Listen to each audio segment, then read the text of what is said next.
risky enough opening a restaurant, bar, hotel in your own backyard. But if you're doing that in numerous cities around the world, you have to make bold decisions to go ahead with it. That's Nick Jones, the founder of Soho House. He's an absolute legend. In this week's episode, we go deep into how he turned a single members club in Soho into a global empire. But everything Nick did was built on one very simple philosophy that literally every single operator on planet Earth gets completely wrong. I spend a lot of time simplifying things. What are the 4 or 5 points I really want to put across?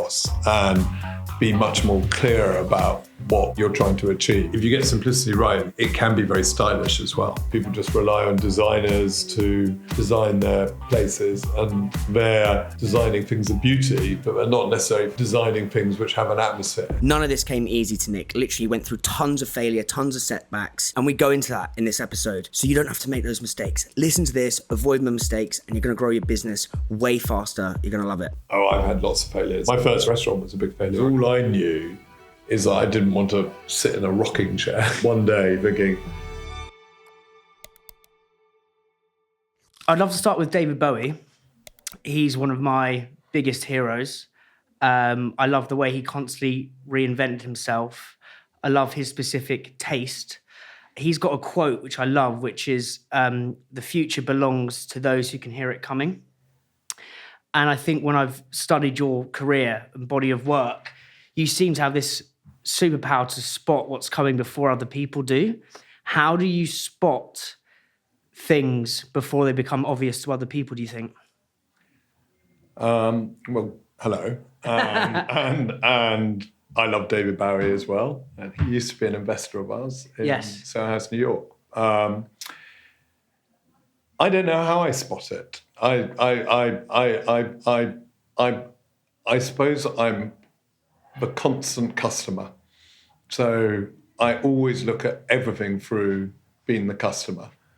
And I keep thinking that in hospitality, which has been going, Adam and Eve stayed in somewhere once upon a time, where you got to keep on improving it, or keep on tweaking it, or keep on changing it, because people change and the way people live change, and how people stayed in hotels at the beginning of this century is different to how people stay in hotels now.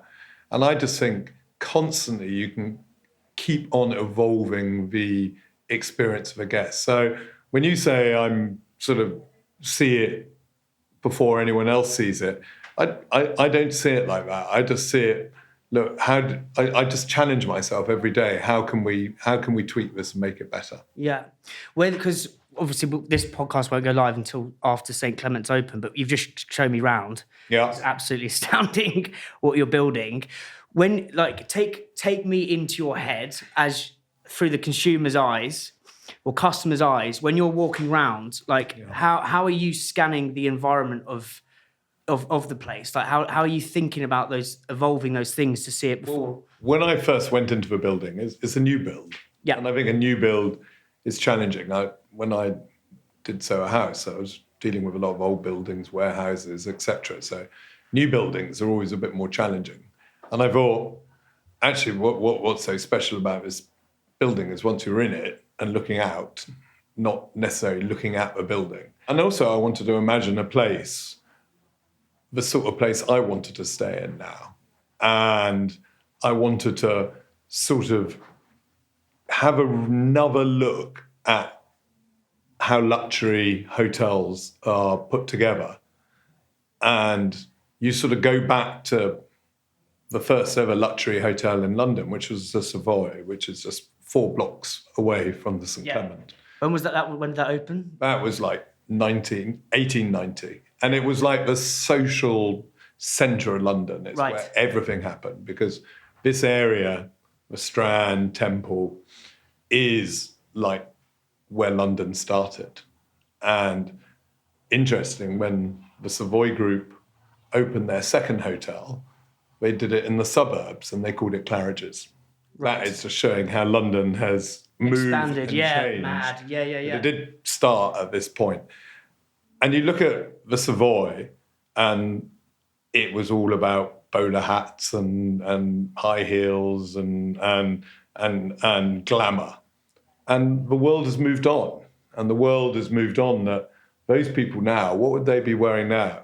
They'd probably be wearing a T-shirt, a cashmere jumper, and a pair of trainers.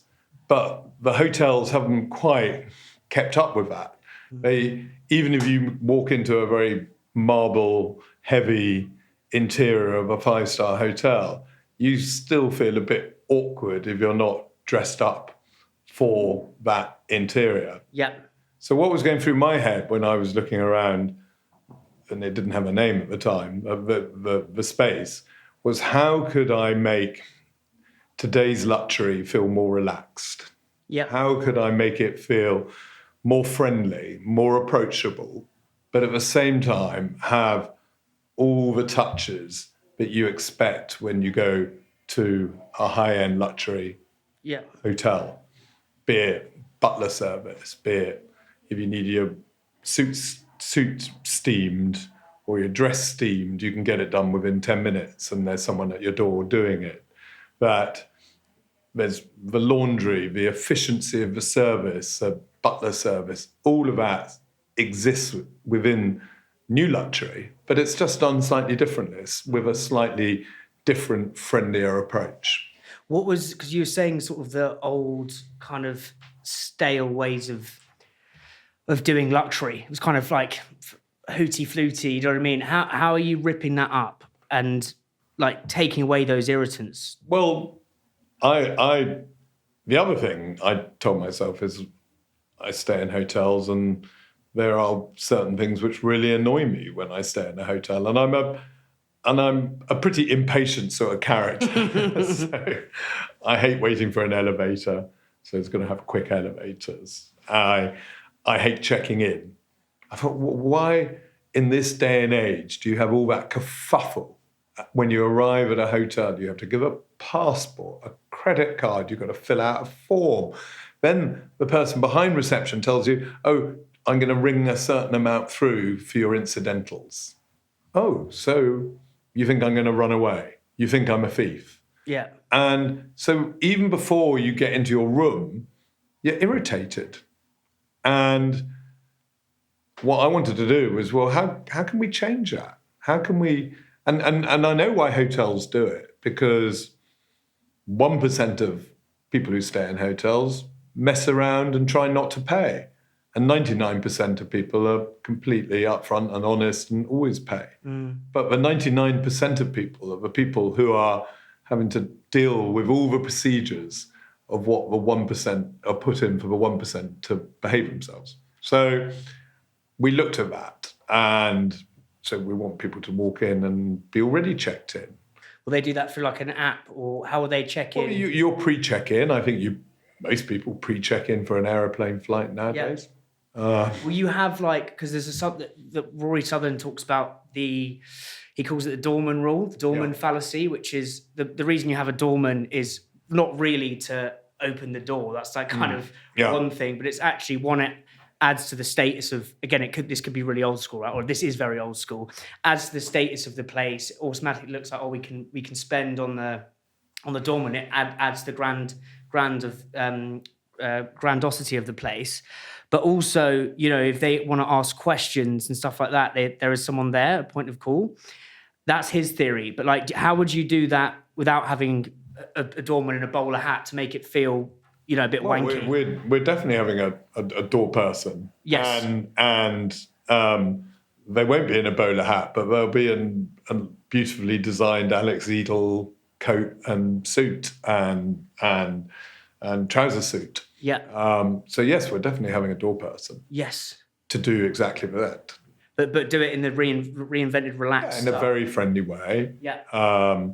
To obviously open the taxi door, to hail taxis, to welcome people, and also just keep an eye on who's coming in and who's not coming in. What's been the best piece of feedback you've ever, because I know you say like the obsession with the customer, what's the best bit of feedback you've had that's kind of changed the way you view hospitality? It could be across anything. Well, it all comes down from, a lot of where I come from comes from that I'm severely dyslexic. So what I have to do all the time is simplify everything to understand it and to get through the day. And I also think there's a whole gang of people out there who loves overcomplicating everything. Yeah. And so I spend a lot of time simplifying things and understanding, why can't you just do it like that? Why is that so difficult? And so I think I apply that to everything I do. So I think staying in a hotel, eating in a restaurant, drinking in the bar. For instance, when you go to the bar, you know, I know the bar, Bobby's bar we're doing, there's no cocktail list, for instance. There's no list because I sort of want to attract people who know what they're going to drink. Oh, yeah. I mean, most people go to a bar and probably can figure out what they want to drink without looking at a list. Yes. And so that simplifies it, I think. And to make sure that you hire people behind your bar who, it's not about them, it's about the customer. So they're not constantly shaking at the shaker. Trying to be the attentions, yes. Hey, look at me. And I'm going to keep on doing it. And I'm going to do it a bit noisier. And I'm over here.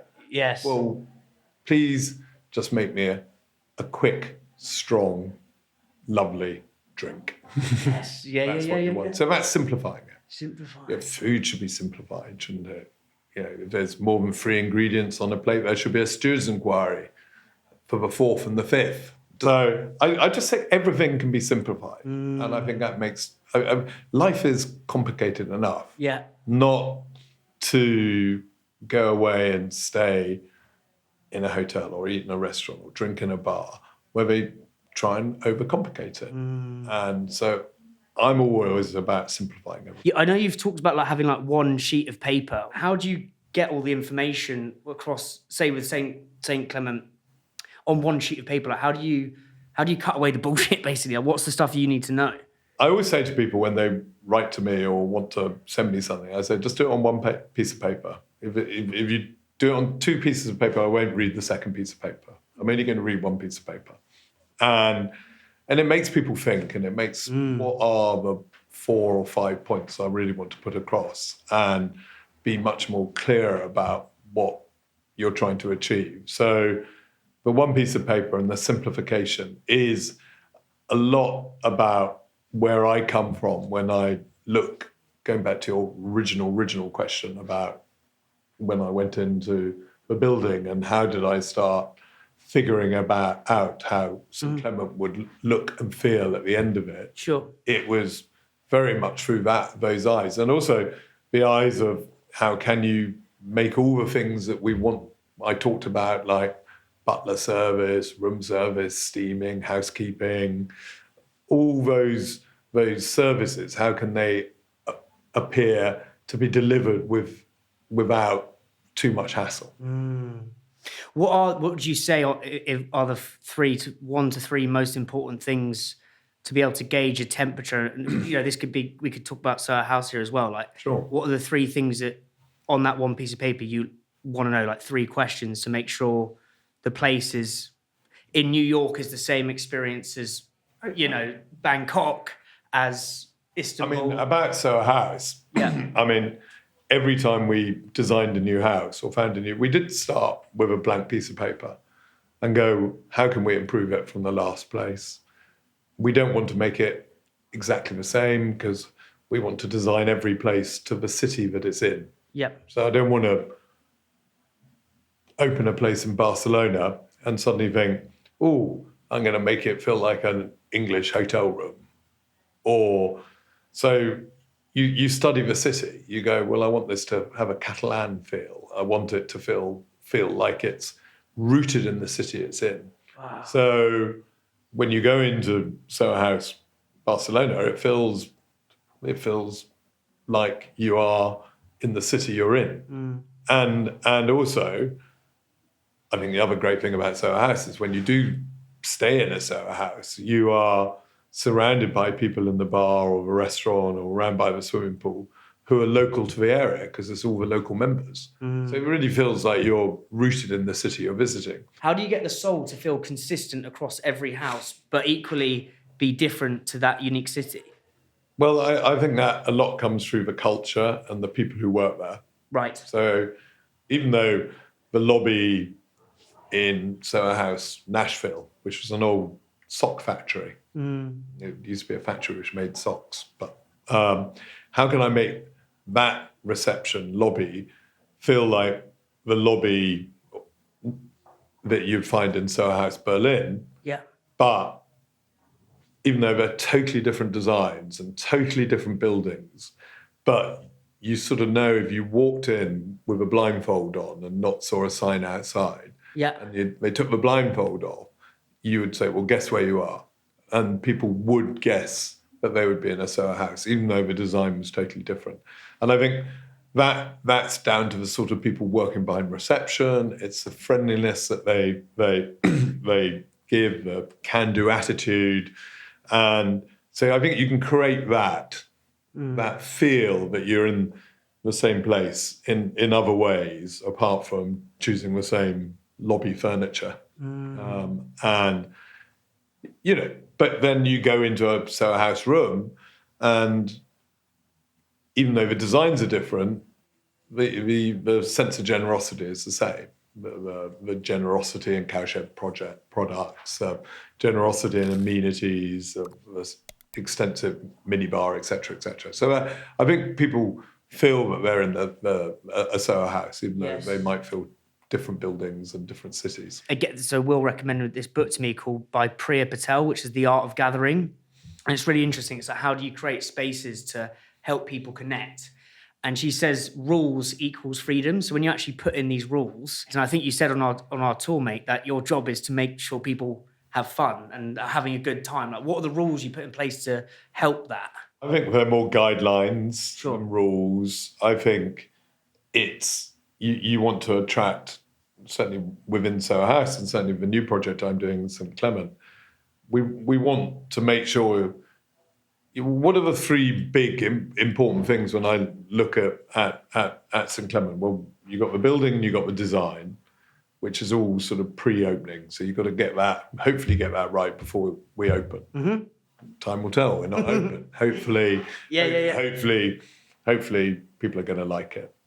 The next thing you need to do is make sure you build a fantastic team with the right culture, with the right can-do ability, the right sort of how they talk to people, how they problem solve, how they just don't say, well, I need to go and check with my manager. We want people who use their initiative and have the confidence of using their initiative and have the backup of the people who manage a place behind them when they make those decisions. And then the third big ingredient is the people who are in there, the other customers. Because what you want to be is you want to be surrounded by people you want to be surrounded by. And it's that tribe thing. It's that community thing. You want everyone. You want to go into the elevator and not feel, well, why am I in this elevator? And I think that's an important part of trying to make people feel comfortable and relaxed. The one thing I wanted to ask you is you don't like the word brand, which I think is interesting. Why? I just never really liked the word. I suppose when I was building Soho House, I never thought of it as a brand, and I thought it was a collection of individual houses.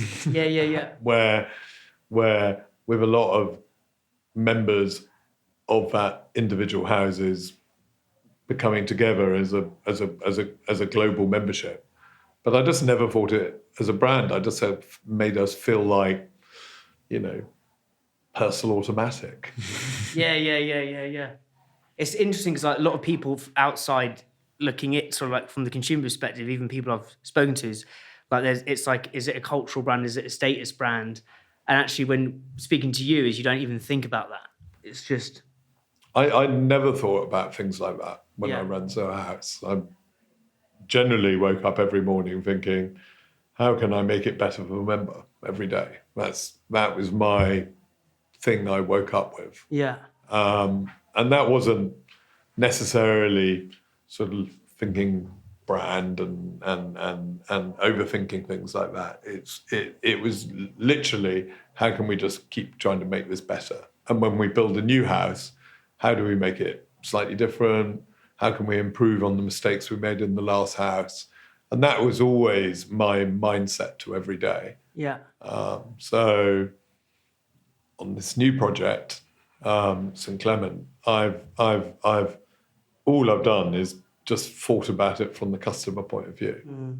And I think the customer is super bright. Like when you walk down the street, you look into all the restaurants, the restaurant you want to go into is the one which is the busiest, the one you probably can't get into. Yeah. The one which has got half full, you could get into, but you don't really want to go there. Yeah. And that's how it works. What's on the fresh piece of paper? Like, what's some of the first things you put down? And you can either use Soho House or St. Clement. Like, what are the first things that go on that piece of paper? Well, St. Clement, because it was the most recent and very much in my head was I wanted to first of all create the bog standard bedroom, and I wanted to make it feel like and going back to an earlier question you were saying, I'm always about underselling and over-delivering. Underselling, over-delivering. So not being about, I mean, the bog standard bedroom that we have at St. Clement, some hotels could call it a junior suite. Well, I've just seen it. It's outrageous. Yeah. They could call it a junior suite. Yeah. But we're not. And what we want is people to walk in there and go, wow, yeah, this is fantastic. And all the attention to detail in there, hopefully, is how people really appreciate it, because people do notice everything. And so the blank piece of paper was, how can we take a bedroom and how can you change a hotel bedroom? It has a bed, it has a couple of sideboards, it has a bath in it, it has a shower in it, it has a TV in it. So what are you going to do to change it? But you can, how you lay it out, how you use the space really sensibly, how you make the shower really powerful and nice, and you put beautiful products in there that the customer can use, or a sense of generosity. And we've created something called the Medicine Cabinet, which has got lots of young brands in it, using the word brands, but they are brands. Different sort of. And is that because just for listeners, that it's like you go into the bathroom, it's where, with the mirrors, you open it up, it's just that little thing, medicine cabinet. Yeah. I really believe God is in the details. Yeah. It's all those small little things that compound, and it's got that gorgeous little tag, and then you open it and it's got like Harry Styles's. I don't know. It's like a treasure chest of brands. Yeah. But that's all free, right? It's all part of it. I mean, how annoying would you think that that's a shop which we're suddenly going to get a bill for? Yeah. The other thing is staying in a hotel and then you're checking out. Well, St. Clement, you just walk out. You don't have to check out. You just walk out. Yeah. But when you do check out in other hotels, and they say, "Did you have anything from the minibar?" Well, I had a Kit Kat. Okay, and then they put the Kit Kat on the bill. And you go, okay, well, that's that to me isn't hospitality. It tarnishes the end experience. Just try and put what you put in the room as part of the complimentary part of the price. And I think it's just rethinking all those things, Dan. And the blank piece of paper kept telling me to go back and going, I think the bedroom experience at Soho House is really fantastic as well. Yeah. So, but I didn't want to do another Soho House because I'd done Soho House. But I wanted to work out how, in a more higher luxury, how could you do the same sort of sense of generosity without everything you're touching is going to cost you a fortune. So, you have your bog standard room. You're like, how are we going to do this differently? How are we going to almost... Oshin from the Devonshire, he's been on the podcast a few times. He talks about annihilating silent irritants. So anything that could be just, again, the Kit Kat thing's a silent irritant. The fork that is slightly, imagine a fork, but the thing's like slightly askew like that. you could be in the most banging restaurant in the world. Yeah. Those little things. Yeah. So it's annihilating those. But then when you go in to actually look at the room, like what do you, like how did you think about doing it differently? I know we've talked about the medicine cabinet, but other things. What else could we add into the room? Yeah. And what could we take out? So we've done a lot about reducing the size of the minibar, because I think minibars just got too. They became little sort of convenience stores in hotels. Yes. And I was beginning to find that a bit of an irritant. And so we've taken tea and coffee machines out of the room. And if someone wants a tea and a coffee, they just WhatsApp, because everything's on WhatsApp. So you just WhatsApp, can I have a cup of tea and coffee? And it will arrive on a silver tray, hopefully in a very reasonable amount of time. And it's all part of the price. There's nothing to sign, but you just get that. If you want a tea and a coffee making machine in the room, we have a tea trolley which we can wheel in and plug in, and you have your coffee machine and you have your kettle, etc. So it was simplifying the minibar, absolutely simplifying how the television worked, and how that's annoying when that doesn't. That can be so frustrating. When I was at Soho House, I did go and redesign a remote control, which had an on and an off and a volume and a channel part on it, and that was it. Yeah, that's all it needs. Yeah. I couldn't ever remember why most TV remote controls have 50 buttons on.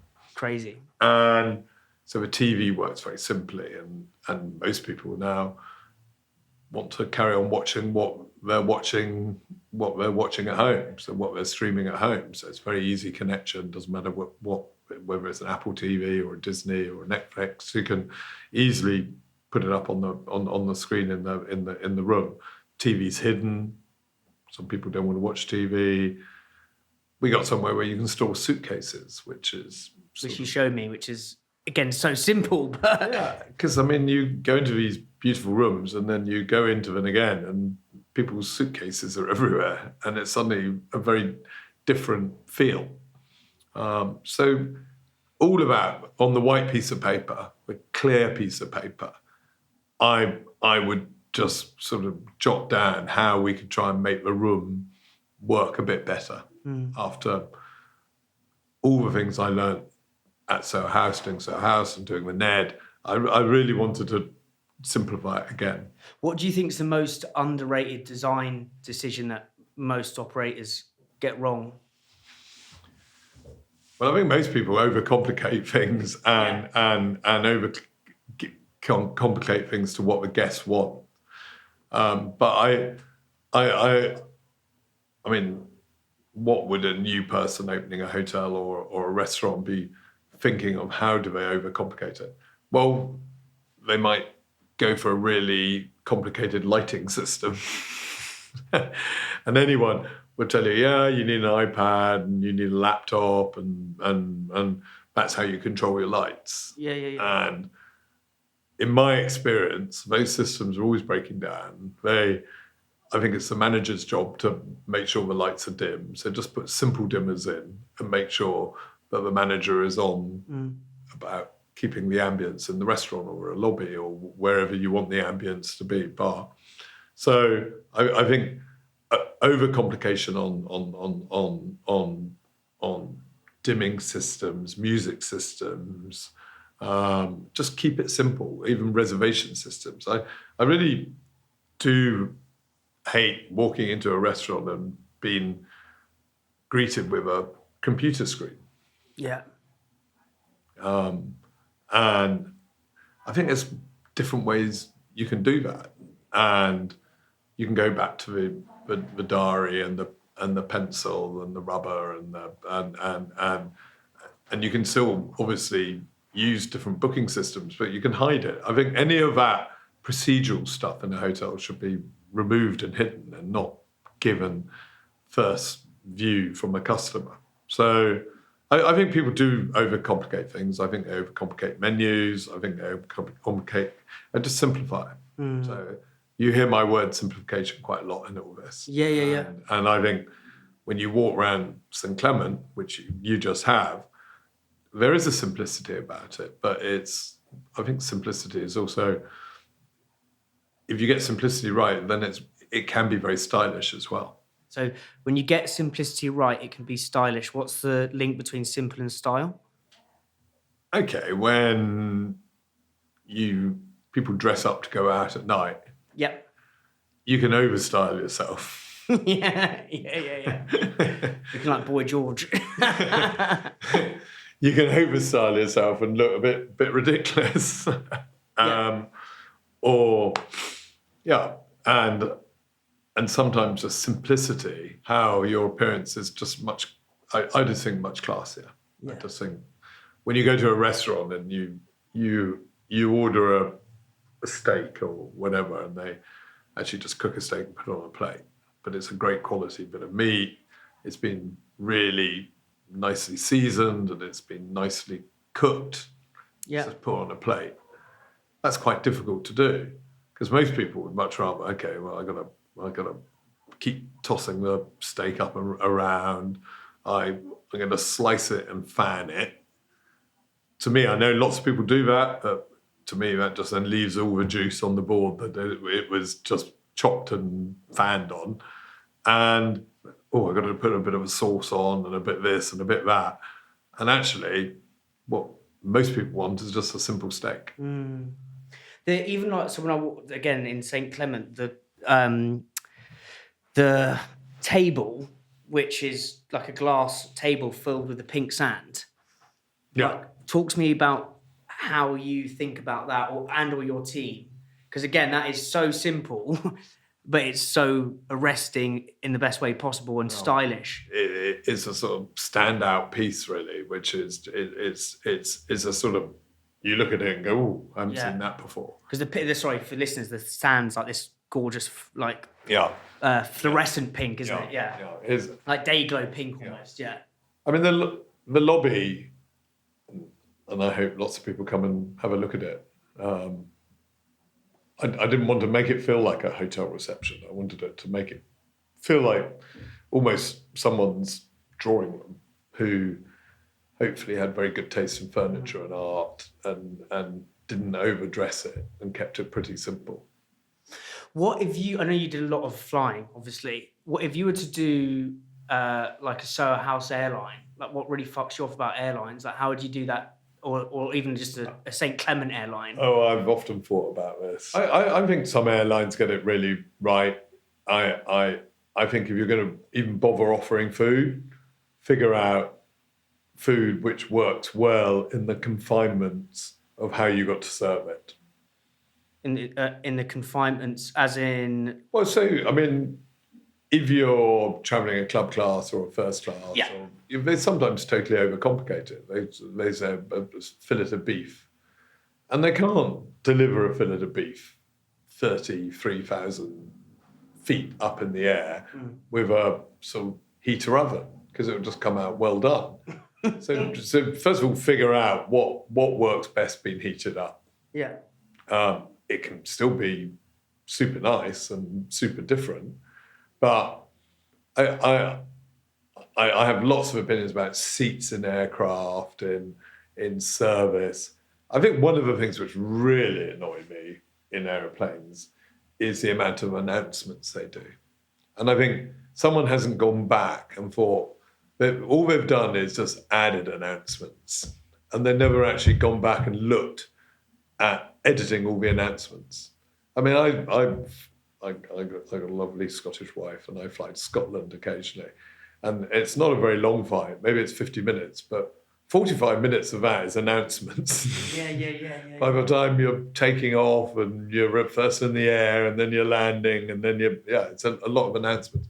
So I think airlines could do a lot of things just simplifying their offer a bit. What else could they sort of simplify down? How the chair works, how I think the food menus they could do differently. All sorts of. I mean, a lot of them get it right, and I'm no expert in how do you deliver a service of that in the air, but I think again people they overthink it at times, which then put it into a category which is very difficult to deliver, and the people they're serving probably don't want to eat like that. Just adding, yeah, this adding. It's the removing of friction. I think that's what we're really getting to here, Dan. Is how do you remove friction? How do you simplify service and customer journey? And how then do you sort of invest in? I bet you love it when you go to a restaurant and people recognise you and go, "Hi Dan, how are you?" I mean, how much better are you feeling? Yeah. How do you guys train that on a mass scale, that level, or is that something that's already preordained in the hiring process? I think yes, there's all sorts of things you can do on guest history, CRM, keeping a record of what people had when they were last in, their likes, their dislikes. There's a lot of that, but a lot of it comes from you just remember. You just remember your good customers when they come in, and you go, "Hi Dan, you having your Guinness today?" Yeah, and that's, you feel nice about that. And so, I mean, we haven't had one customer come through St Clement because it's not open yet. But when they do start coming through, we want to build up a really regular, loyal following, because that's what, again, I want the Cafe Clement and the Bobby's Bar to be full of people who live and work in London. So it's when you walk in and you stay in the hotel, you feel like you are in London. You don't feel like you're just in a hotel bar surrounded by a lot of other travellers in a hotel bar. What did David Bowie teach you about taste? It was an amazing moment. Yeah, maybe detail that first. Let's just quickly. I was trying to raise money for Soho House, New York. Yeah. And I had the site. It was a half building site. I was running out of money. I was desperately trying to raise more money. So I ended up doing a hard hat dinner in the building site on the 6th floor, which is where the main club is in Soho House Meatpacking. And invited a load of people, and to my astonishment, David Bowie came, and I was nervous enough anyway because there were very well-known people there who, and I am quite shy as well. So anyway, I plucked up the courage to go and say hi and thank you for coming, and he said, "Well, this is a good idea, Nick. Can I buy it?" And I went, "Well, we haven't opened it yet, and I don't want to quite sell it yet, but why don't you become an investor?" And he went, "Yeah, okay, I'll become an investor." And then the next day, his guy contacted me, and he became an investor, and he would come in and use the club quite often, and we'd see him, and he was the nicest guy. So I'm like you, a big. I mean, not only do I love his music, but I also find him a really lovely person as well. And me didn't really. I mean, I was in awe of him. So it was. But he was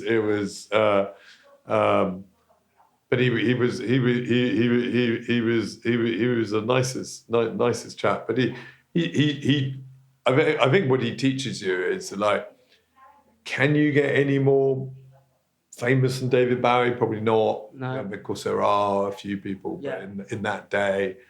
But it's the way that he treated people, the way he spoke to people, the way he went around his everyday life. That's a good lesson to everyone. Yeah, that's sort of, yeah. So how was it? How did he operate like that? Was he? Yeah, incredible. I remember he came and had dinner with Kirsty and I one night, him and his wife Imran, and the food just took forever. And it was sort of one of those evenings where the kitchen went down. Yeah. Whereabouts were you? In Soho House Meatpacking. We had a guest chef in, and it just took forever and forever and forever and forever and forever. And he just couldn't. I mean, you can imagine me going, where is the food? Yeah, fucking hurry up. Yeah. But at the same time, oh, well, chatting away. But he just was so gracious. So with you, I know you've talked a lot about being naturally shy. And I interviewed Jeremy King, and he said he is a naturally shy person. And I kind of believe that if you're shy, you're naturally I'm naturally quite a shy person, but you're quite self-conscious, but you're also quite self-aware. And I think self-awareness is super important. They're two sides of the same coin, I believe. Yeah. How is shyness actually like a real advantage when it comes to putting on outstanding world-class hospitality? I don't know whether it is. I mean, I've done a lot to try and not be shy, because when you walk into a restaurant of yours, the first thing you want to do is go and say hi to all the people who work there. So you can't be that shy. Yeah. Because that makes them feel acknowledged and happy. So I do try and work my way through my shyness, and it has improved. I don't feel like wanting to hide in the corner now. I've sort of pushed myself out a bit and started being able to chat to people more easily. So, but I think just being self-aware is a really important thing. And if shyness brings you to being self-aware, I think self-awareness of what you're trying to create, and never. You can only really be judged on your last day at work. You've got to be judged on. You'll go to a restaurant. You'll judge a restaurant on if it's one of your favourite restaurants, the one you were talking about in Northcote Road, where they say, "Hi Dan, there's your Guinness." How many visits will it be where they don't say, "Hi Dan, there's your Guinness," before you stop going? Yeah. 2 or 3, and then you'll be back to the other pub. I don't know, but I think you have to. You have to, if you're in hospitality, you have to try and figure. I mean, Jeremy does it incredibly well. I mean, I was in Simpsons last night, and he was talking to every table, as he always does. He's a restaurateur we all look up to and bow to and want to be one day. He gave me a delicious story of how when he walks through a dining room, it's almost this. Sorry, he's detailing a story of these people in, like, American troops who could sort out, almost sense where there were bombs in, and he'll be the guy was going, "Oh, there's going to be a bomb over there." And they're like, how do you know that? And he goes, "I just know, because there's so much repetition." So almost like an innate kind of special kind of power. And he was like, "I'm like that when I walk through my dining room," as he can just sense through. And I think that comes from being maybe shyness leads to, once you kind of get the shyness out of you, or kind of train it out of you, you still have this underbelly of real amazing self-awareness. And he was like, he can just kind of float through this dining room and know what people are feeling. Yeah. And I think that's just a gorgeous thing to be able to do. And also knowing when not to go to a table, because they're sort of deep in a conversation. That's exactly what he said to me, yeah. And knowing not staying too long. Yeah. And just giving it a light touch to people. Just say, "We know you're there. We're here to look after you. If you need anything, I'm around."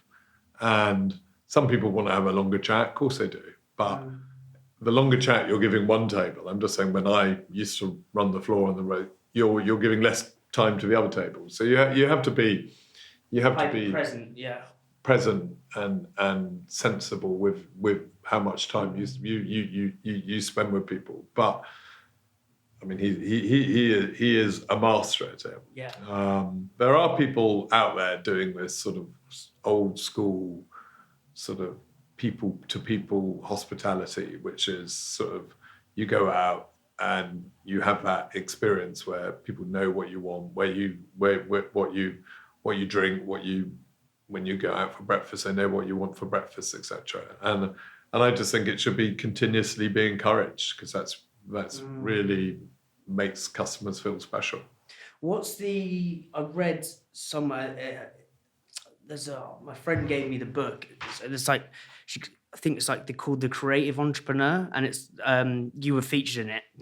But there was a bit I read in there when you talked about like the danger zone when you're making decisions, and not letting almost like noticing and saying, okay, that's a negative thought, boom, like, and almost like meditating on that and saying, like, don't let that, like noting it, saying that doesn't come in. Like, talk about the danger zone when you've like having to make decisions under pressure, like when you were early days Soho House versus now with St. Clement. Like, how's that kind of changed, or what have you learned about that? Well, I mean, I learn every day. I'm 62 and I still learn something new every day, and I'm always trying to learn, and I'm always trying to learn off. It's not just people who are maybe older and wiser than me, but it might be a lot of people who are younger and wiser than me who learn off. So I think when you talk about the danger zone and decision making, I think when I was running Soho House, we were fast growing. We had to take risk. It was risky going into any country. I mean, it's risky enough opening a restaurant, bar, hotel in your own backyard. But if you're doing that in numerous cities around the world where there's a different set of laws, there's a different culture, there's everything's different, that is risky, and you have to make bold decisions to go ahead with it, because I think there's always about 9 reasons not to do something and 1 reason to do something. And so going back to what difference that was with St. Clement, the St. Clement is in my backyard. I'm not having to get on an aeroplane to go and do it. I started with no new team. I started it on my own with my partner Mark, and it's been fun getting back in the trenches again. And you're not making the decisions aren't that risky, because you sort of know hotel, restaurant, bar in London. I could tell myself that London certainly doesn't need another hotel. and I think I could easily convince myself that's probably right, because there has been a lot of new openings. There's continuously a lot of new openings happening in London. So there could have been a lot of reasons. Well, Nick, why do you need to do this? Why throw the dice again? Why throw the dice again? Because I'm passionate about what I do. I love it. I would much rather cook Sunday lunch at home and be on the golf course. I mean, I can't play golf, but if I could play golf, I don't get it. I don't get it. White ball. So I am passionate about it, and it is a hobby of mine, because I think I was lucky enough that I found a profession which was, I really enjoyed it. People ask me why I went into hospitality, and my exam results didn't lead me to many options. I certainly couldn't go to university. I certainly, there was a limited choice of what I could do, but I suddenly thought hospitality, because in various sort of situations when I was growing up, I loved seeing people in a situation where they were enjoying good hospitality, good company. So to me, I thought, wouldn't it be a nice thing for a job to have a room full of people having a good time as a job? Just try and create that, try and do that, because that some computer can't take that away. Yeah. I mean, no one had heard of AI, but they can't take that away. A room full of people having a nice time. I believe like the analog beats the algorithm. Like there's always like everyone's so obsessed with like views and all this shit, but I think the desire for people to be connected in a room is never going to go anywhere. Yeah. Well, if a mood's dipping, like how do you bring that back up? Is that like how do you control that? Is there? I always just find that interesting because I know, and I've sat in Soho House many times. I know you've talked about it being like a chameleon into the night, like how it changes throughout the day. Like what's the architecture behind that? Like, and how do you sense if a mood's dipping? Do you know what I mean? Because I feel like I don't know how that works, but it does work. Well, I think it's lighting. Yeah. It's the music which has been played. It's who's in the house that night or who's in the restaurant that night. Some nights it's just a flat night and there's not a lot you can do. But if you're hosting well, people usually tell their friends, come along, it's great here. I think you always just have to look out to the audience. That's why I sort of have always a complicated relationship with DJs because I think some of them, or quite a lot of them, come in and just want to play what they want to play. And they're not looking at what the customer wants. They're not looking at, well, how can I improve the atmosphere in here, or people putting a smile on their face, or whatever. So you everything has to aim up to what's going to turn this.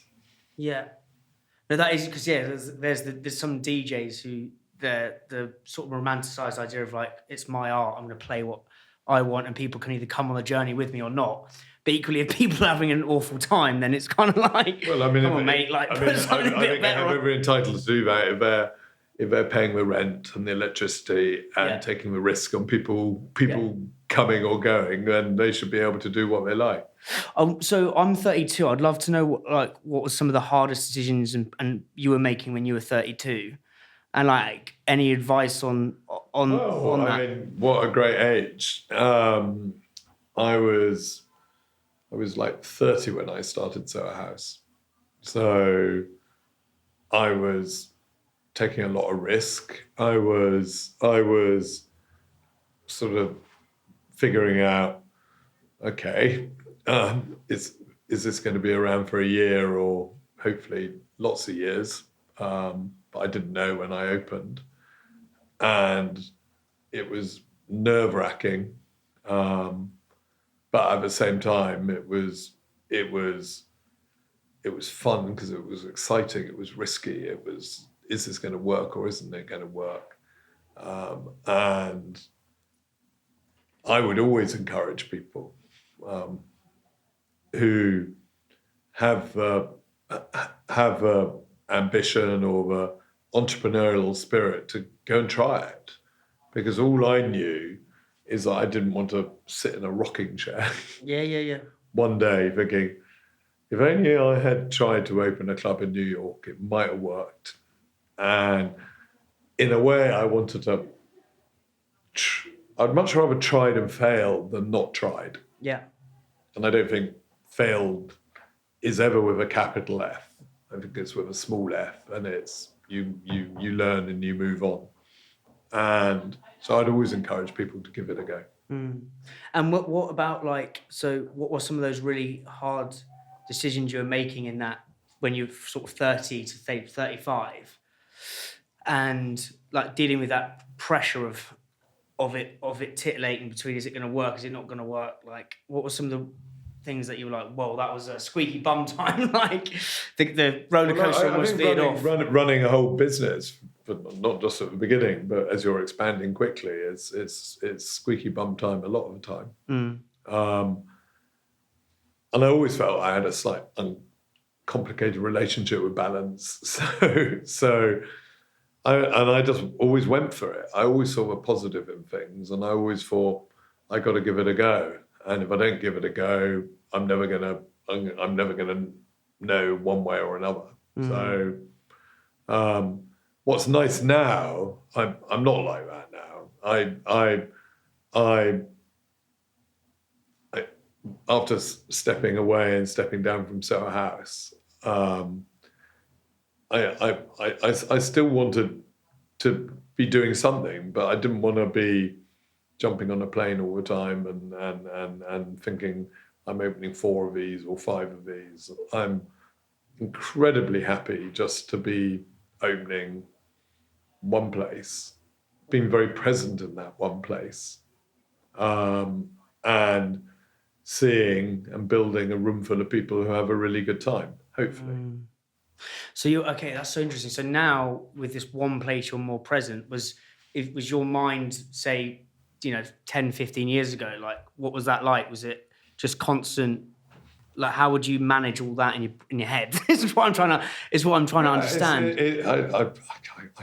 To be honest, Dan, I can't really remember, but it was a lot of juggling. Yeah. On how do I finance expansion? How do I open new houses? How do I spend enough time once they're open that they're running properly? How do I make sure we're getting the right members coming through, etc., etc. So there was a lot going on, and I was a very sort of I got involved in a lot of it. Every design, I didn't do the design, but I worked with designers, in-house designers all the time to try and get the feel right and the atmosphere right, etc. So yeah, I can't give you one answer about what was going through my head. It was just cool. I'm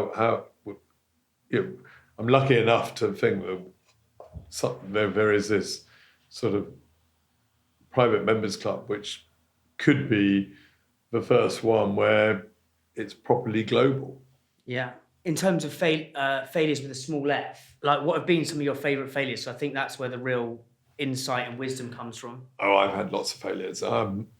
My first restaurant was a big failure, over the top, and I know why it was a failure, because it was horrible. Why was it horrible? Well, the food was very good, but it was all about you choose a bit of steak or a burger or a bit of chicken, and over the top of it you put a topping, and the design wasn't right, the food wasn't right, service wasn't very good, and that's when you sort of really learn how bright the customer was. So what was wrong about the design, and like what did that? Just didn't feel very welcoming. I always try and design a place now, or be part of that whole design process where it's got a lot of atmosphere with no one in it. I mean, I like creating places around a bar. I like creating places which are comfortable. I like trying to create places where you walk in and you're first customer. It feels fine. It feels atmosphere. You don't have to wait for it to be half full or 3/4 full before it gets going. So I don't think there's any special thing. It was just always not to be too minimalistic in your design, not to be too Marmite. Always try and make it comfortable. I think like with even like the room that we've done at St Clement, you can walk in there and it's not a Marmite room. It's not like half people like it and half people don't like it. Most people walk in and go, yeah, this works as a hotel, as a hotel room. So I don't think there's a magic formula on it. I think at times lots of people just rely on designers to design their places, and they're designing things of beauty, but they're not necessarily designing things which have an atmosphere. So their brief should be always, I want this to have an atmosphere with no one in it. Yeah, is that the brief that you've used for St Clement? Yeah, I mean, I've been pretty involved in that. Yeah. And what's some of the design decisions that you agonised over the most? Just what materials you use in the room, what floorboards you're using, what little touches here and there you're doing. How can you make the lobby when you walk in, you feel like, okay, I feel maybe I'm in the right place. That's what I'm hoping. Yeah. And I've been I mean, like Jeremy down the road, we've been at it for quite a long time. Yeah. What's the thought process with not like doing it? Because the same thing with Corner Shop, like not doing a big announcement, like kind of that again goes against the grain. I mean, yeah, we just opened Corner Shop one day without telling anyone, and with St Clement, nothing's really been written about St Clement. If you went looking, I didn't even know until you showed me around today. Yeah, I want it to keep quiet until I deliver it. So it's sort of undersell and overdeliver. Yeah. So don't sell anything that you haven't got to sell. Yeah. And we'll have something soon, which will be hopefully the hotel opening soon.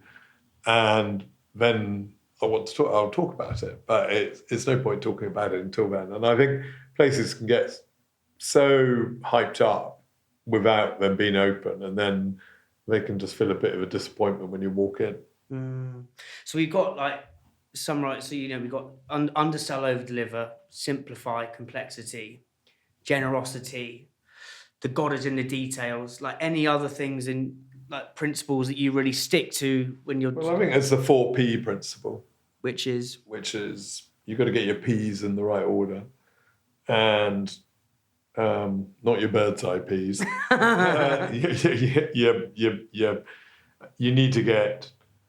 You need to be passionate. Yeah. You need to care about people.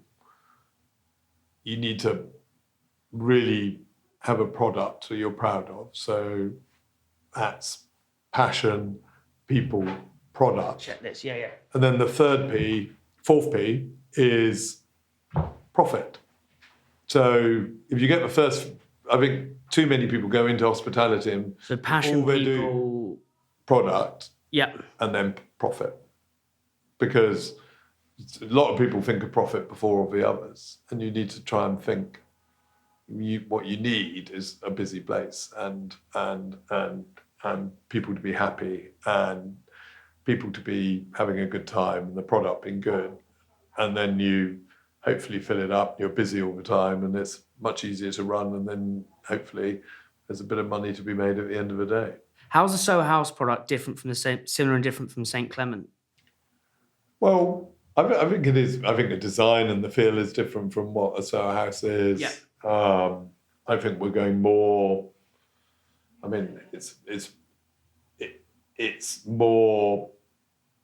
Is it more? I mean, I don't want to say anything which is trying to make Soho House feel anything different from what I'm trying to do now. But I would have never have said Soho House was top end of a luxury hotel. I suppose what I'm trying to do here is more high end. Soho House is passionate about the struggling artist who hasn't yet painted a canvas or sold a canvas, or who has painted a canvas but hasn't sold it to the most successful artists. So that will be a point of difference. What's your definition of creativity, would you say? I think it's sort of, from when I started Soho House to where I am now, I think it's sort of quite moulded into one, really. I think everyone thinks they're creative, and everyone is creative in one way or another. Yeah.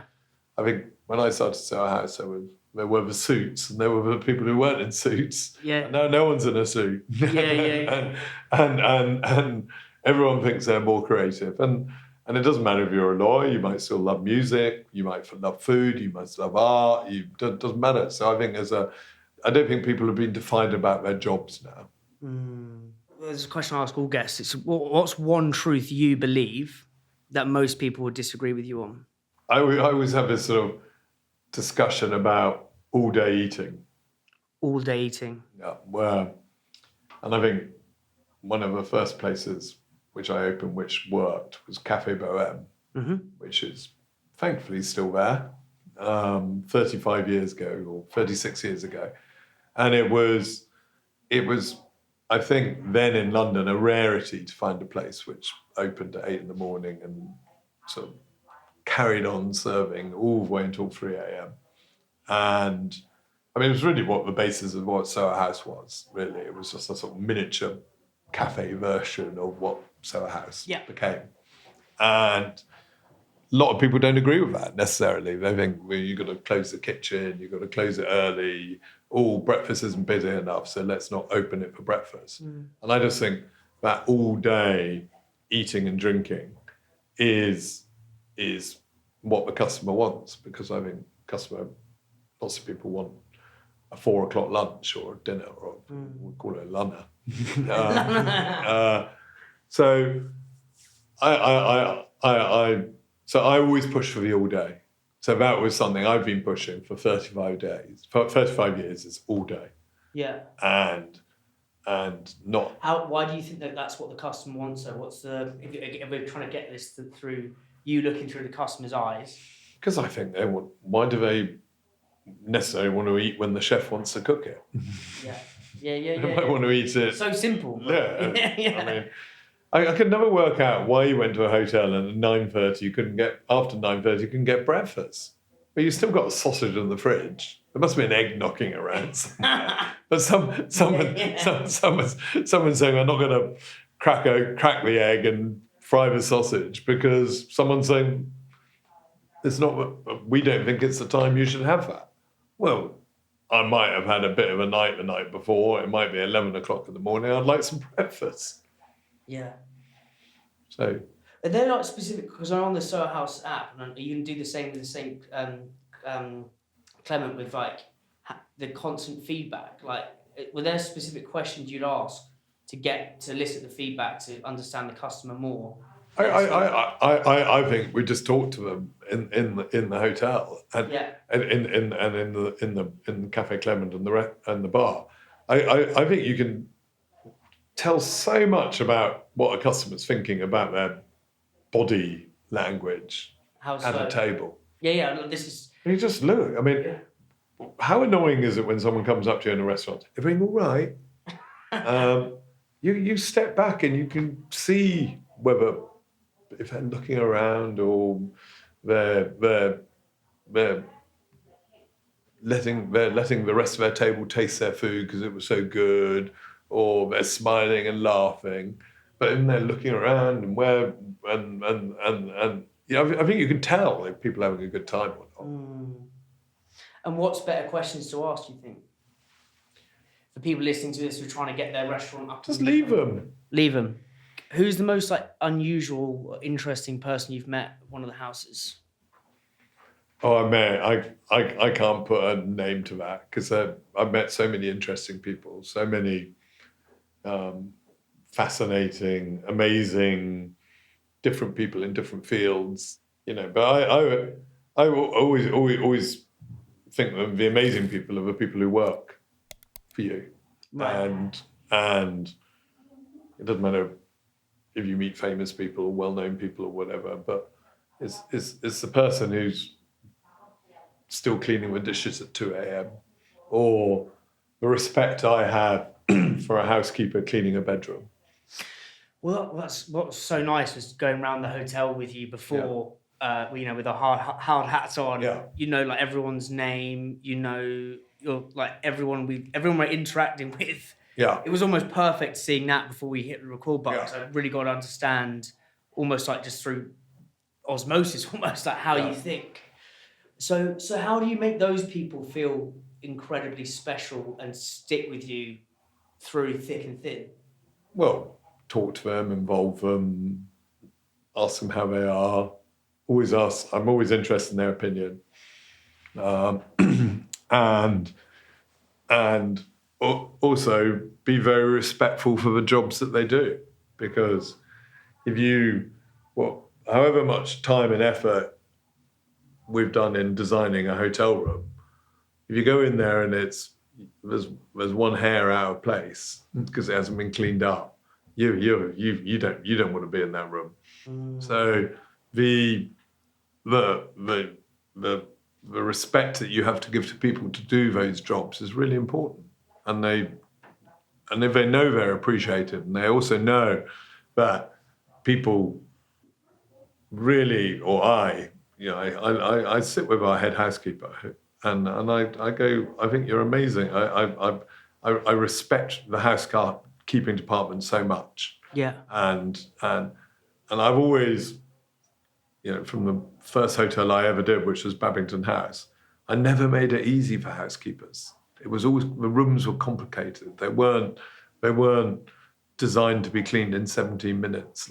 They were difficult to clean. And so I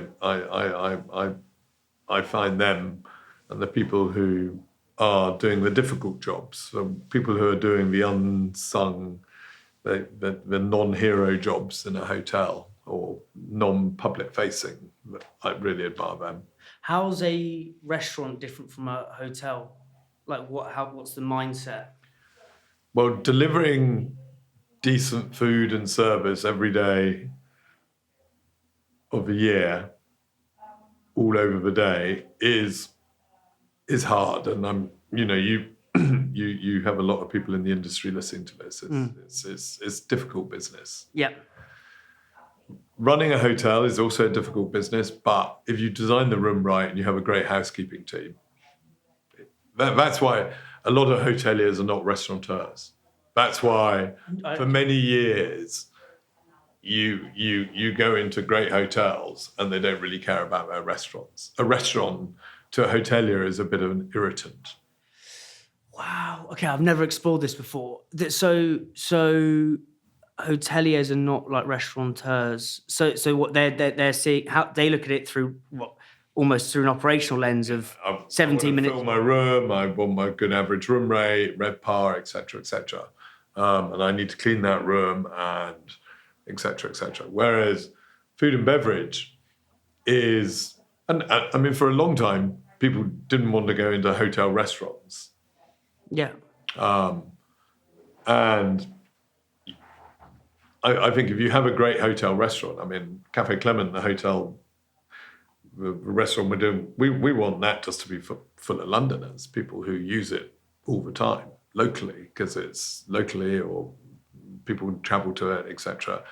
And I think that then creates the real vibe of the whole hotel as you walk in. If you've got a bustling restaurant, how many hotels do you walk into and the restaurant's dead and there's 5 people in the bar and because hoteliers don't think like restaurateurs. So you're almost going to use the restaurants as ways, and you're not going to really promote it as ways to sort of pull people in. Is that the thought process? Or when people come and stay there, Yeah. you're going to walk in and there's hopefully going to be a bit of a vibe and a bit of a buzz that they think, glad I'm staying here. 2 more things. When you were making decisions at Soho House, what I've always found interesting is how you pick cities. Like, why would you pick, I don't know, say, like Istanbul? You put a map on the wall. Yeah. You get a dart. No. Yeah, so Istanbul was opportunity. Someone approached us, how about doing a house? We got this beautiful ambassador's house in Istanbul. And then you look at Istanbul and it's a magical city. It's full of fascinating people.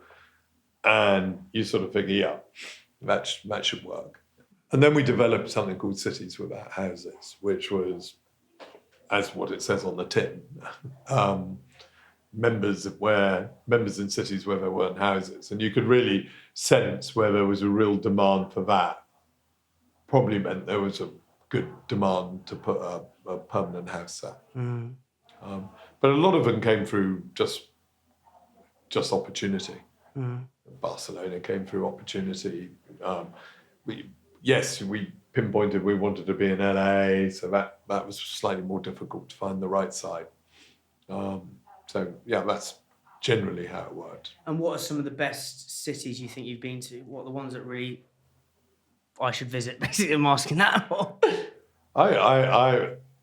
I think every city Soho House opened in, or every was vibrant and great. Be it São Paulo, Mexico.